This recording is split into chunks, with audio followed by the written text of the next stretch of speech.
this is the PG279Q from Asus. It's one of their two top-end amazing gaming monitors and is really pretty awesome.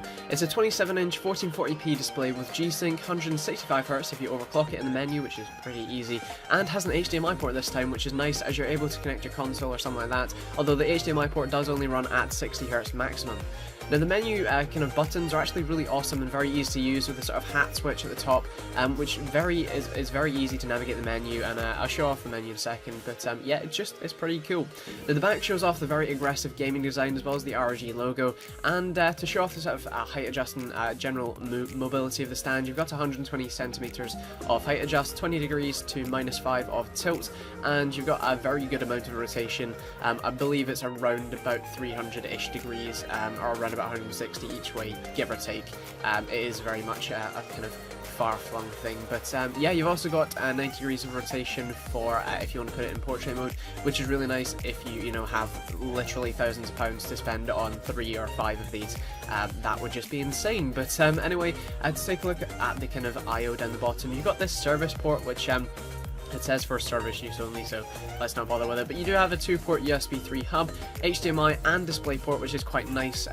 Obviously DisplayPort will be the only one that works with G-Sync, but it's still nice to have.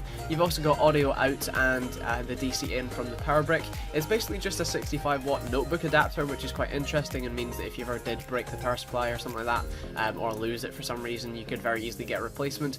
Also, just to note, in the stand, the base ring and the ROG logo lights up red in a kind of pulsating or breathing mode, which is just very cool and looks awesome, especially in the dark when you're gaming.